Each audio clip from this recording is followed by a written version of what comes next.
এত দুঃখ রাখি কোথায়, রাখার জায়গা নাই ভাইরে। এত দুঃখ রাখবো কোথায়, রাখার জায়গা নাই। আমাদেরই কপালেতে শান্তি বুঝি নাই ভাইরে, আমাদেরই কপালেতে শান্তি বুঝি নাই। পাঁচ ওয়াক্ত নামাজ পড়ে কপালে তার দাগ, মক্কাতে যাই নামের আগে লাগাই হাজি সাহেব। পাঁচ ওয়াক্ত নামাজ পড়ে কপালে তার দাগ, মক্কাতে যাই নামের আগে লাগাই হাজি সাহেব। চায়ের দোকানে বসে হাজি টেলিভিশন চায় ভাইরে, চায়ের দোকানে বসে হাজি টেলিভিশন চায়।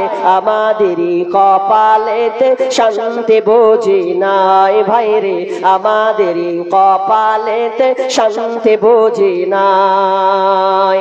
সুদে ঘুষে জীবন কাটে করে দুর্নীতি, এমন লোক হয় যদি মসজিদের সভাপতি।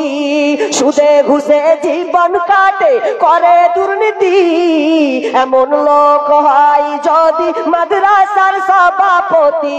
ভাইরে উচিত কথা বলতে গেলে মৌলবীর চাকরি নাই ভাইরে, হক কথা বলতে গেলে মোল্লার চাকরি নাই। আমাদেরই কপালেতে শান্তি বুঝি নাই ভাইরে, আমাদেরই কপালেতে শান্তি বুঝি নাই। এত দুঃখ রাখি কোথায়, রাখার জায়গা নাই ভাইরে। এত দুঃখ রাখবো কোথায়, রাখার জায়গা নাই। আমাদেরই কপালেতে শান্তি বুঝি নাই ভাইরে, আমাদেরই কপালেতে শান্তি বুঝি নাই। সমাজেতে অসঙ্গতি বলবো কতবার, গায়ের জোরে বিচারপতি ঘুষেরই কারবার। সমাজেতে অসঙ্গতি বলবো কতবার, গায়ের জোরে বিচারপতি ঘুষেরই কারবার। ভাইরে টাকার লাগি গরিব দুঃখী বিচার নাহি পায় ভাইরে, টাকার লাগি গরিব দুঃখী বিচার নাহি পায়। আমাদেরই কপালেতে শান্তি বুঝি নাই ভাইরে, আমাদেরই কপালেতে শান্তি বুঝি নাই। বড় ছোট নাই ভেদাভেদ, কোথায় মান সম্মান, বাপের সমান মুরব্বিকে করছি অপমান। বড় ছোট নাই ভেদাভেদ, কোথায় মান সম্মান, বাপের সমান মুরব্বিকে করছি অপমান। ভাইরে 8 বছরের ছেলে যদি ডাইরেক্ট বেরি খায় ভাইরে, 10 বছরের ছেলে যদি সামনে বিমল খায়। আমাদেরই কপালেতে শান্তি বুঝি নাই ভাইরে, আমাদেরই কপালেতে শান্তি বুঝি নাই। এত দুঃখ রাখি কোথায়, রাখার জায়গা নাই ভাইরে। এত দুঃখ রাখবো কোথায়, রাখার জায়গা নাই। আমাদেরই কপালেতে শান্তি বুঝি নাই ভাইরে, আমাদেরই কপালেতে শান্তি বুঝি নাই। এমন কি পর্যায়ে হয়ে গেছে, আপনার জঙ্গে উহুদ যখন আপনার কিনা ডাক হয়ে গেছে, হানজালা রাদিয়াল্লাহু তাআলা আনহু বাসন না করে আপনার বিবিকে ছেড়ে দিয়ে মারলো। আপনার কিনা স্বামী স্ত্রী মিলন করার পর এবার স্বামী স্ত্রী মিলন করবে, মধুর মিলনে যাবে। এমন সময় মিলন হয়েছে, এমন সময় আপনার হানজালা রাদিয়াল্লাহু তাআলা আনহু গোসল করবেন। এই গোসল করার কিন্তু টাইম নাই, নিজে তো নাপাক হয়ে গেছে। নবীর আওয়াজ পেয়েছে, ডাক পড়ে গেছে, ওরে কে কোথায় আছো, জঙ্গে উহুদের যুদ্ধ শুরু হয়ে যাবে, কেউ আর থাকিও না, তোমরা সবাই বেরিয়ে যাও। হানজালার যেমন কারে ঢুকে গেছে, নবীর ডাক হয়েছে, সঙ্গে সঙ্গে সে রওনা দেওয়া শুরু করেছে। কান্দিয়া ব্যাকুল রে হানজালা শহীদ ওরে, কলিজা ভেঙ্গেছে রে সে জঙ্গে ওহুদের। কান্দিয়া ব্যাকুল ওরে হানজালা শহীদ ওরে, কলিজা চিরিছে রে সেই জঙ্গে ওহুদের নবীরা সাহাবী ছিলেন হানজালা নামেতে তিনি শহীদ হয়েছিলেন বিবাহের রাত্রিতে রে গিয়ে জঙ্গে ওহুদের নবীর ডাকে আধার রাতে কহেন বিবির তরে বিয়ে রাতে চলছিরানে বিদায় দাও আমারে রে যাব জঙ্গে ওদের কান্দিয়া ব্যাকুল ওরে হানজালা শহীদ ওরে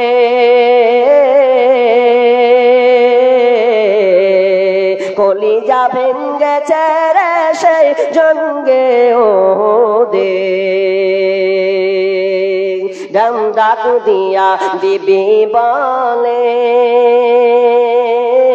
হানজালার তরে বিয়ে রাত্রে নবস্বামী সপিলাম তোমারে রে গিয়ে জঙ্গে ওদের কান্দিয়া ব্যাকুল ওরে হানজালা শহীদ রে হানজালার গোসল হইছে রে জান্নাতের পানিতে হানজালা ছুটে গেলেন হানজালা নবীর ডাক শুনে এমন তলোয়ার নিয়ে ছুটেছেন ওহুদের আপনার কিনা জব যুদ্ধের ময়দানে যখন তিনি ছুটলেন এমন সময় খবর পেল নাই নাই নাই নাই নাই নাই নাই নাই নাই কে নাই তো হানজালা নাই হানজালা শহীদ হয়ে গেছে হানজালা যুদ্ধে শহীদ হয়ে গেছে এবার হানজালাকে খোঁজা হচ্ছে হানজালাকে গোসল দেওয়া হবে আপনার কিনা হানজালা শহীদ হয়ে গেছে এদের কিন্তু গোসল হয় না যারা শহীদ হয়ে মারা যায় তাদের গোসল দিতে হয় না রক্ত মাখা শরীরে দাফন করে দেওয়া হয় কিন্তু তার বিবি ছুটে আসছেন আপনার কিনা যুদ্ধের ময়দানে বলছেন ইয়া রাসূলুল্লাহ আমার স্বামীকে দাফন করিয়েন না আমার স্বামী আছে আমার মিলন করার পরে আমার স্বামী আপনার কিনা ফরজ গোসল করার পর্যন্ত সময় পাইনি বরং আমাকে ছেড়ে দিয়েছে একটু সুযোগ নেয়নি আপনার কথা যেমন সঙ্গে সঙ্গে শুনেছে হাতে তলোয়ার নিয়ে ছুটেছে আর আমি গোসল করব না আমার নবী ডাক হয়েছে যুদ্ধে যেতে হবে জান প্রাণ দিয়ে পেরিয়ে গেলেন তাহলে হানজালা চলে গেলেন শহীদ হইলেন ইয়া রাসূলুল্লাহ আমার স্বামীকে আগে গোসল দেন আমার স্বামী নাপাক হয়ে আছে এখন আপনার নাপাক হয়ে গেছে গোসলটা দিয়ে দেন সাহাবীদেরকে বললেন ওরে আমার সাহাবীরা হানজালাকে খুঁজো কোথায় আছে কোন প্রান্তে আছে ওকে গোসল করাতে হবে এমন সময় গায়েবী খবর চলে এলো ও নবী হানজালাকে গোসল দেওয়া লাগবে না হানজালাকে গোসল দেওয়া হয়েছে এই ফেরেশতারা তাকে গোসল দিয়েছেন জান্নাতের পানিতে তাকে গোসল করানো হয়েছে শহীদ চারটিখানি কথা নয় তাকে তাদেরকে কত কষ্ট করতে এই জন্য আল্লাহ এই সাবার করতে করতে শহীদের কথাটাকে তুলে ধরলেন এবার বলছেন এই এবার তোমরা শুনো এবার তোমাদেরকে আমি পরীক্ষা করব আল্লাহ বলছেন এবার পরীক্ষা করব দেখো 5টা চ্যাপ্টারে তোমাদেরকে পরীক্ষা করব পরীক্ষা কথাটি শুনেন ধৈর্য রাখেন আজকালকার মানুষের ধৈর্য নাই যতদিন মেলা বন্ধ না করবেন ততদিন এই জালসা এরকমই হাল চলবে যেদিনকে মেলা বন্ধ করবেন সেদিনকে আপনি প্যান্ডেল ভর্তি প্যান্ডেল যুক্ত যত আছে সব দর্শক আপনি পাবেন এই জীবনে পাবেন না এটা আমার অনেক দিন থেকে বলে আসছি যে আপনি মেলাগুলো অন্তত বন্ধ করুন কারণ এটা মুসলিমদের সভা এটা কোনো হিন্দুর সভা নয় যে আপনি গল্প আপনি আলোচনা শুনবেন আর আপনার বেটা বেটি হুড় হুড় করে ঘুরবে বাদাম খাবে এটা তো ঠিক নয় তার মানে আপনি দায়িত্ব একটু ভাবার বিষয় আছে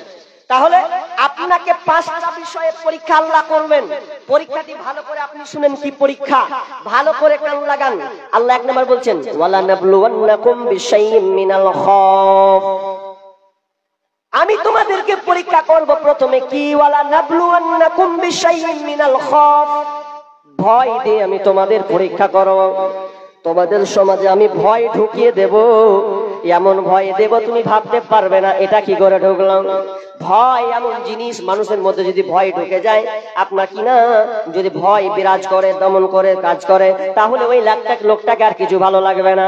যেমন আপনার কিনা 2019-এ আপনার করোনা নিয়ে শুরু হলো, মানুষ বেচইন ছুস না বে মরে যাবো, গ্রামের লোক গ্রামে টাচ করে না, বলছে আসবি না, তোকে বাঁশ দিয়ে ঢেড়ে দেবে, তোরা ওই দিকে থাক, তোরা ওই দিকে থাক। এরকম হয়েছে না হয়নি? হয়েছে।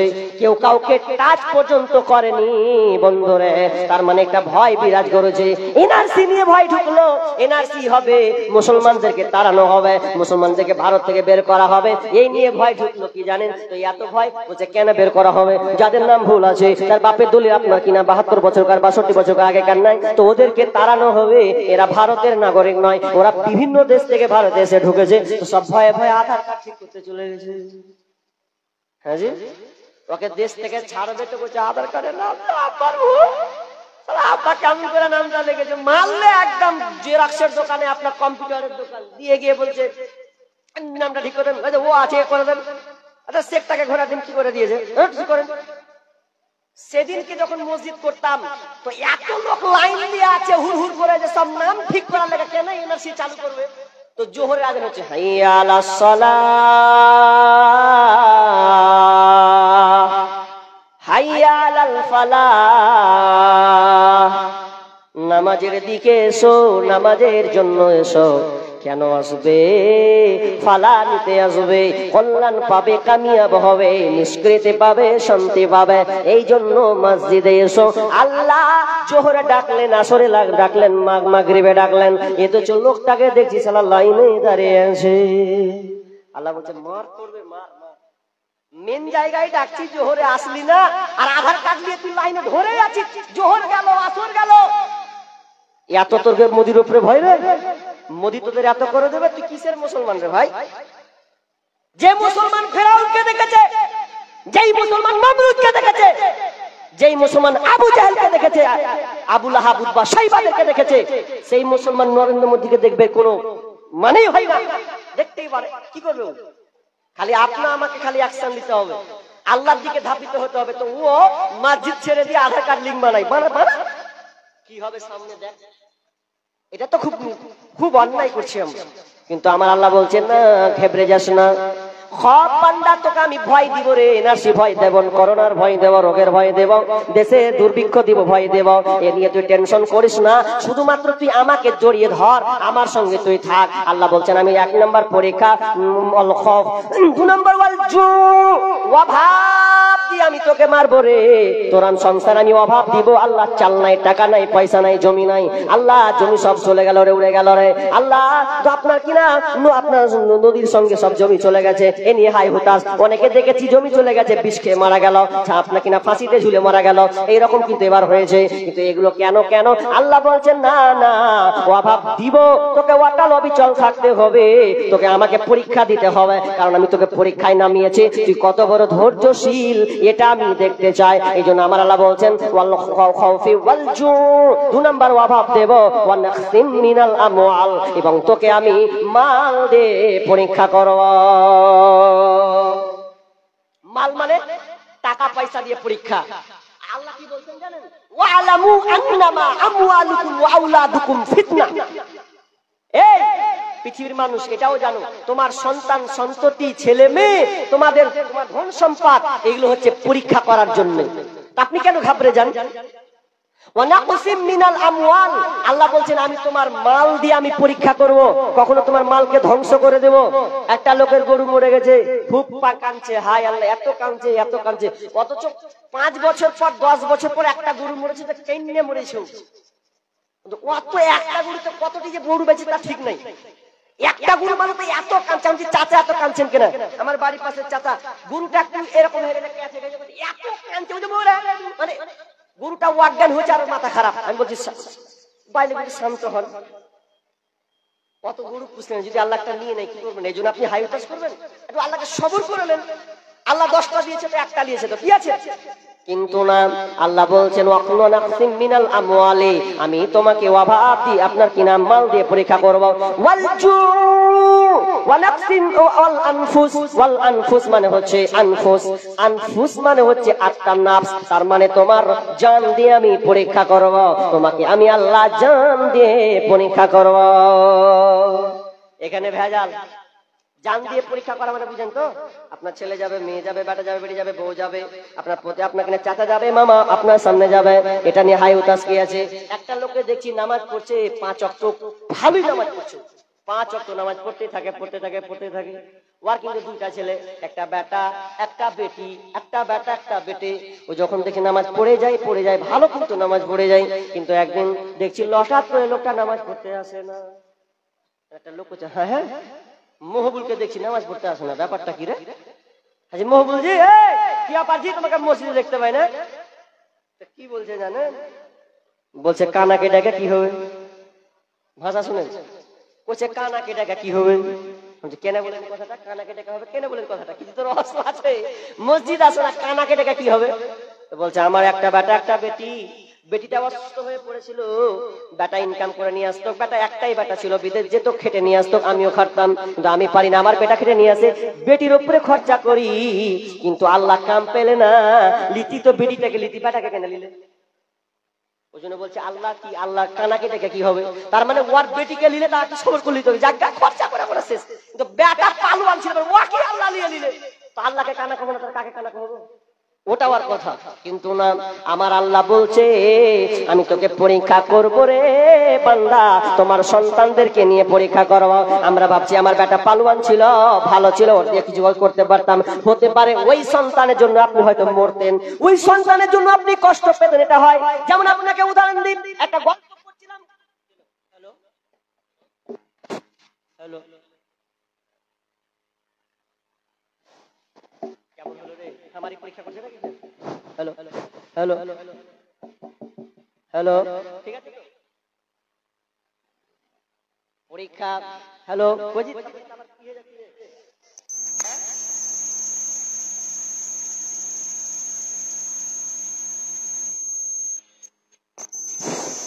ঠিক আছে, হ্যাঁ মাইক সব কিছু নাচতে শুরু করে দিয়েছে, তখন থেকে নাচছে। হ্যালো, ঠিক আছে, কি বলছিলাম, যে আল্লাহ বলছেন তোমার জান দিয়ে পরীক্ষা করব।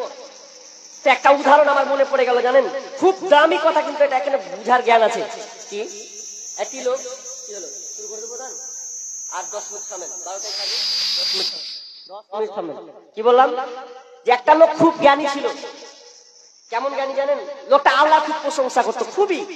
তো সমুদ্র দিয়ে যাচ্ছে, ও যেতে যেতে যেতে যেতে এক জায়গায় তার জাহাজটা অ্যাক্সিডেন্ট হয়ে যায়। তো অ্যাক্সিডেন্ট হতে হতে পুরো কিনারায় পড়েছে, ও আল্লাহ কোন রকম করে বাঁচিয়ে নিয়েছে। এবার যখন বাঁচিয়ে নিয়েছে, আল্লাহ বলছে আল্লাহ তুমি আমাকে বাঁচালে বাঁচালে বাঁচালে। এমন জায়গায় প্রান্তরে পড়েছে, আপনার ফাঁকা জায়গা, চারদিকে আপনার গাছ, আর কোনো বাড়ি গাড়ি কিচ্ছু নাই, কোনো মানুষজন নাই, এমন জায়গায় আটকেছে, স্তূপে দাঁড়িয়েছে। এবার সে বলছে আল্লাহ তুমি আমাকে বাঁচাও, একদিন খেলো 2 দিন খেলো, আল্লাহ তুমি আমাকে বাঁচাও, আল্লাহ তুমি আমাকে হেফাজত করো। আল্লাহকে কিন্তু ডাকতে থাকে, আল্লাহ তুমি আমাকে থেকে উদ্ধার করো, মানুষজন নাই, কেউ নাই। তো বেচারি কত সুন্দর করে তার জামা পোশাক যেগুলো ছিল তাবুক দিয়ে ঘেটেছে, কোন রকম করে আপনার কিনা আগের মানুষ দেখেন আগুন কিভাবে জ্বলায়, ওই রকম করে সে আগুন জ্বালাচ্ছে।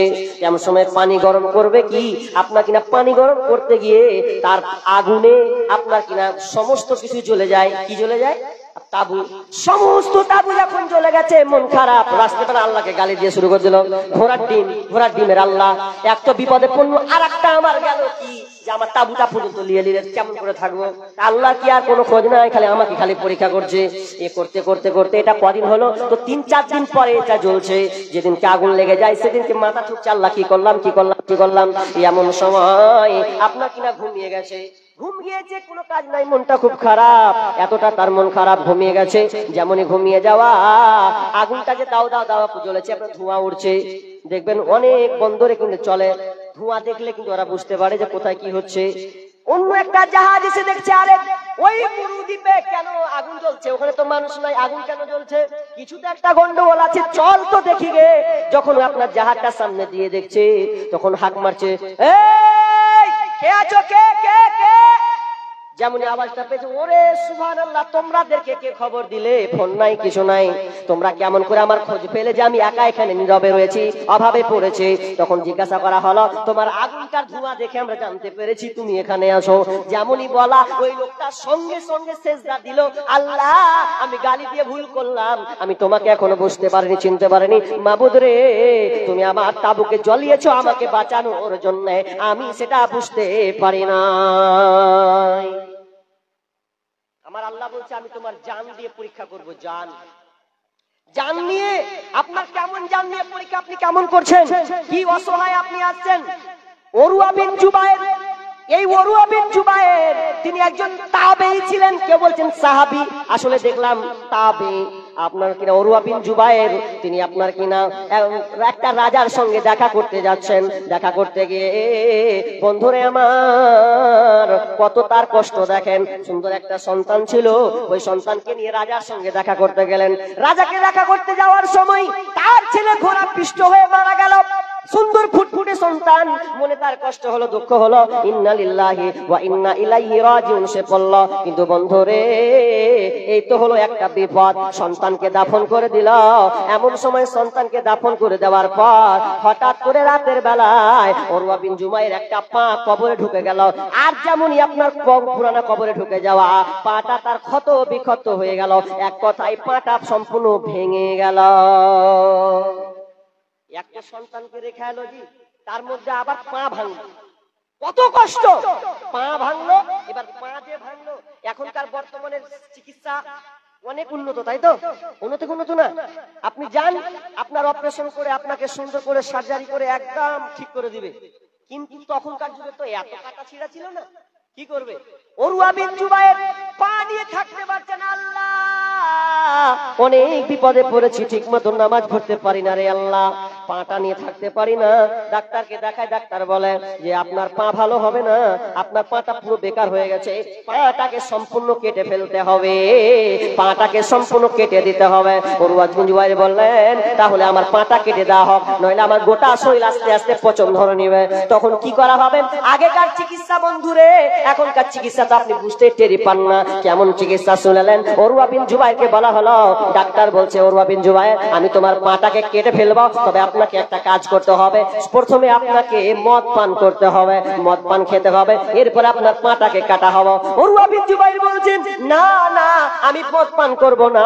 আগের জামানায় সার্জারি হলে মদ পান করানো হতো, তারপরে পাকে কেটে আপনার কোন জায়গা কাটা হতো। উরওয়া বিন জুবায়ের বলছে, যেই মুখে আমি আল্লাহকে ডাকি রে, যেই মুখে আমি কোরআন তেলাওয়াত করি, ওই মুখে আমি কোনো মতে মদ পান করব না, বরঞ্চ আমি এই হালাতে আমার পাটা কেটে দেন, আমার কোনো অসুবিধা নাই। দেখেন তো, একটা জিন্দা পা যদি কাটে, কত ক্ষত বিক্ষত আপনার কিনা করাত দিয়ে যখনই কেটেছে, ধন্য করাত দিয়ে যখনই কাটা শুরু হয়েছে, উরওয়া বিন জুবায়ের এমন করে কাটা শুরু করেছেন, ইন্না লিল্লাহ করে চোখের পানি ঝরছে, পা সম্পূর্ণ বাদ হয়ে গেছে। এটা তো পা বাদ গেলই গেল। শুধু তাই নয় বন্ধুরে, পা তো বাদ দিয়ে দিয়েছে, কত কষ্ট। এবার পাটাকে আপনার গরম তেল দিয়ে ডুবানো হবে, কারণ যদি পা না ডুবানো হয় গরম তেলে, তাহলে রগগুলো মোচড়াবে না, রক্ত প্রবাহিত হতেই থাকবে। এই জন্য পাকে কাটা হলো। পা কাটার পর বললেন, আপনাকে এবার চলো আপনার কিনা গরম ফুটফুটে তেলে আপনার পাকে ডুবানো হবে, যে ডুবান। যখনই ডুবানো হলো বন্ধুরে, যেমনই জিন্দা পাকে ডুবানো হলো, ছটফট করতে করতে করতে অজ্ঞান হয়ে গেছে, হুঁশ তার ফেলেনি। আপনার কি নাম? আচ্ছা, আপনার কি নাম? এই একটা পত্রিকা পড়ছিলাম, আত-তাহরিক পত্রিকা, ওই পত্রিকাতে বলছেন উরওয়া বিন জুবায়ের যেদিনকে পা কাটানো হয়, সেদিনকে আপনার সম্পূর্ণ অজ্ঞান বেহুশ হয়ে গেছে, সেদিনকে তিনি মাত্র ফজরের নামাজ পড়তে পাননি। শুধুমাত্র ওই অজ্ঞান হওয়াতে তার ফজরের নামাজ ছুটেছিল, শুধুমাত্র এক ওয়াক্ত ফজরের নামাজ। আর আমার আপনার এতটা সুস্থতা, এতটা ভালো থাকার পরেও, এতটা কাজ করার পরেও, সবল থাকার পরেও আমরা নামাজকে ছেড়ে দিচ্ছি। উরওয়া বিন জুবায়ের এত চলছেন, যান চলে যায়, এরপরও নামাজ ছাড়ছেন না, শুধু অজ্ঞান হওয়ার কারণে এক ওয়াক্ত নামাজ ছেড়েছেন, সেটা হচ্ছে ফজরের সালাত। তার কত ধৈর্য দেখেন তো। আর আমাদের ধৈর্য কোথায়? তো আমার আল্লাহ ওটাই বলছেন যে তোমরা ধৈর্য ধারণ করো, আর ওয়াল আনফুসি ওয়াস সামারাত, এবং তোমার গাছ ফলাদি দিয়ে, আমি ফল ফ্রুট দিয়ে, তোমার বাগানকে দিয়ে আমি আল্লাহ পরীক্ষা করব। যদি এই পাঁচটার উপরে তুমি ধৈর্য রাখতে পারো, আল্লাহ বলছেন ওয়াবাসসিরিস সাবিরিন, ধৈর্যশীলদের জন্য রয়েছে সুসংবাদ। আল্লাযীনা ইযা আসাবাতহুম মিন মুসিবা, যখন বান্দা এই মুসিবতে পড়ে, যখন এই মুসিবতে থাকবে, আর একটা কথা কি বলবে? ক্বালু ইন্না লিল্লাহি ওয়া ইন্না ইলাইহি রাজিউন। যখন এই বান্দা বলবে, যখনই কোনো বিপদে পড়বে, সঙ্গে সঙ্গে এই দোয়াটা বারবার বলবে। বারবার এই কথাটা বলে, আল্লাহ বলছেন তার জন্য রয়েছে 2 ঘন্টা সুসংবাদ। ওটা শেষে বলছি, তবে পেন্ডিং 15 মিনিট আর আছি। 15 মিনিট, এই 15 মিনিটে কিছু কথা আমি বলতে চাচ্ছি। আপনারা দান দিয়েছেন, আল্লাহ তো বললেন জান মাল টাকা পয়সা যত আছে এগুলো সব পরীক্ষা করার জন্য, কেউ কিছু নিয়ে যাবে না, সব দুনিয়ায় থেকে যাবে। আল্লাহ বলছে কেবল আমি তোমাকে পরীক্ষা করার জন্য করছি। একজন ডাক্তার আছেন বাংলাদেশের, বিজ্ঞ একজন ডাক্তার, সেই ডাক্তার এত কোটি টাকা ইনকাম করে, এরপরে ওকে প্রশ্ন করা হয় আপনার বিলাসবহুলতা থাকতে পারে, আপনি তো অনেক আয়েশ আরামে করতে পারেন, বলছেন না এটা আমি করতে পারি না, কারণ আল্লাহ আমাকে যতটুকু প্রয়োজন দিয়েছেন অতটুকু করব, বাকি আল্লাহ যেগুলো টাকা দিয়েছে সব আমি আল্লাহ রাস্তায় দান করে দেব। ওই লোকটা এখনো বেঁচে আছে, বাংলাদেশের একজন ডাক্তার, নামটা মনে পড়ছে না। তাকে যখন সাংবাদিকের সামনে বলা হলো আপনার তো অনেক টাকা পয়সা, আপনি ব্যয় করতে পারেন, খরচ করতে পারেন, বিলাসিতা নিয়ে ডুবে যেতে পারেন, বলছে ওটা আল্লাহ আমাকে পরীক্ষা করার জন্য দিয়েছে, আমার যতটুকু প্রয়োজন ততটুকু আমি নিচ্ছি, বাকি আমি আল্লাহ রাস্তায় সব দিয়ে দিচ্ছি। এইরকম লোক কটা আছে? এরকম ডাক্তার কটা আছে পৃথিবীতে? নাই। আপনাকে যতই আমি বুঝাই, এরপর আপনি দুনিয়ার বিলাসিতায় আছেন, তখন আল্লাহর বান্দা আছেন বলেন আল্লাহর রাস্তে। একটা লোক অন্তত শেষ মুহূর্তে, আমি জানি আগের বক্তা ভাই হুমায়ুন কবিরকে অনেক কিছু দিয়ে দিয়েছেন, সব ডিসিবি দিয়ে টেনে নিয়েছে। যদি কিছু খুঁড়খুড়ি পড়ে থাকে তো ওটিকে গোছাবো আমি, লাস্টে মানুষ কোদল ফোদলতে ছেঁচে বের করে না, তো ওটি যদি হয় তার চেষ্টা করছি, বের করছি। তো কথা হলো একটা লোক অন্তত 5000 টাকা দিবেন। এরকম যারা বসে আছেন গন্ডিতে, একটা লোক 5000। মসজিদ আমি চাইছি আপনার জন্য, আমার জন্য না। আপনি কবরে যাবেন, এটা আপনার নেকি থাকবে, এটা আপনার সম্পূর্ণ আপনার আওতায় থাকবে। দেখেন সন্তানের জন্য করেন, পাশাপাশি আপনি নিজের ইচ্ছায় প্রকৃত চালাক ওই যে নিজের জন্য করে গেল।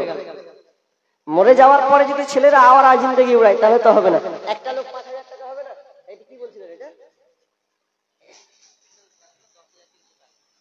এটা আমার আগে উঠেছে না পরে? আমার সাথে উঠেছে, মাশাআল্লাহ। মেয়েদের প্যান্ডেল বা মেয়ে মহল থেকে কতটি? 10,000, 10,340 টাকা মেয়ে মহল থেকে হয়েছে। তার মানে মেয়েরা মোটামুটি আছে, মাশাআল্লাহ। হায়াকাল্লাহ বারাকাল্লাহ, আল্লাহুম্মা সাল্লি আলাইহি আল্লাহুম্মা বারিক আলাইহি। রব্বুল আলামিন দানকে কবুল করে নাও, যে উদ্দেশ্যে দিয়েছেন আল্লাহ দান। মানুয়ারা 1000 তো 10,000 কইলেন যে দিবে মেয়ে, আর বুঝেন তো 1000 টাকা দিয়েছেন। আল্লাহুম্মা সাল্লি আলাইহি ওয়া বারিক আলাইহি। হায়াকাল্লাহ বারাকাল্লাহ, রব্বুল আলামিন যে উদ্দেশ্যে দিয়েছেন আল্লাহ দানকে কবুল করে নাও, রব্বুল আলামিন। মাশাআল্লাহ, এরা হচ্ছে বুদ্ধিমানের কাজ। তো যে মারা গিয়েছেন তারই এটা না, উনি দিতে বলেছেন। মেয়ে থেকে রব্বুল আলামিন আল্লাহ তোমার কাছে জমা আছে। মাবুদ রে কি হালাতে আছে জানি না, আল্লাহ তোমার কাছে জমা আছে, আমরা কিছু খবর রাখতে পারি না, কিন্তু মাবুদ রে কত চালাকি কাজ করেছে দেখাও। তোমার বান্দি এই যে হাতের বালা খুলে গেছে, মসজিদে এসে ঢুকেছে, তার মানে তোমার মসজিদ আবাদ হবে বলে। আল্লাহ তুমি এই দানের বিনিময়ে আল্লাহ তুমি আল্লাহ ওই মাটাকে বোনটাকে আল্লাহ তুমি ক্ষমা করে দাও। রব্বুল আলামিন যদি কোনো আযাবে পতিত থাকে আল্লাহ তুমি আযাব থেকে মুক্তি দাও। আল্লাহ অন্ধকার কবরকে আলো করে দাও, জ্যোতি বাড়িয়ে দাও, কবরকে প্রশস্ত করে দাও, জান্নাতি বিছানা বিছিয়ে দাও। আমিন সুম্মা আমিন। আর একজন মেয়ে মহল থেকে এটা তো বাচ্চাদের দিয়েছে হাতের বালা। আল্লাহুম্মা সাল্লি আলাইহি আল্লাহুম্মা বারিক হায়াতালা বারাকাল্লাহ। আল্লাহ দানকে কবুল করে নাও, যে উদ্দেশ্যে দিয়েছে আল্লাহ দানকে তুমি পূরণ করো। হায়াম আল্লাহ রুজি করে বরকত দাও, বালা মুসিবত দূর করে দাও। আরেকজন বেনামিতে 200 টাকা দিয়েছেন, আল্লাহ তুমি দানকে কবুল করে নাও, আমিন সুম্মা আমিন। গোরস্থানের একটু মাটি বাইনা করে রাখ রে, গোরস্থানের একটু মাটি বাইনা করে রাখ। সরসার আব্দুল গফুর, উনি কি কেন ডাকবো? ও দান দিবে, কমিটি আছে নাকি? কি নাম? আব্দুল গফুর সাহেব। ভাই আপনি যেখানে আছেন একটু দেখা করেন তো ভাই, বক্তা চলেছে আর বলবো 10 মিনিট আছি, বলেন আল্লাহর রাস্তে আব্দুল গফুর ভাই কোথায় আছেন দেখা করেন। আর আপনাদের কমিটি গুলো সবাই দিয়ে দিয়েছে, হ্যাঁ ভুল করবেন না, সবকিছু বলেন না গো। হ্যাঁ আপনার কমিটি গুলো দিয়ে দিয়েছে, কেউ দিয়েছে? সবাই দিয়ে দিয়েছে। আপনারা তো ভয় করছেন, করছে, তাড়াতাড়ি করে বলেন না। বাকি আছে নাকি? মনে হয় বাকি আছে। দেখেন দেখেন ভাই, আপনারা দায়িত্ব আছেন, তাদের তো হাত বাড়তে হবে ভাই, হাত তো তাদের আগে বাড়াতে হবে নাকি? গোরস্থানে একটু মাটি বাইনা করে রাখ রে, গোরস্থানে একটু মাটি বাইনা করে রাখ। যেই মাটিতে থাকতে হবে, যেই মাটিতে শুইতে হবে সারা নিশিরাত, গোরস্থানের একটু মাটি বাইনা করে রাখ রে, গোরস্থানের একটু মাটি বাইনা করে রাখ।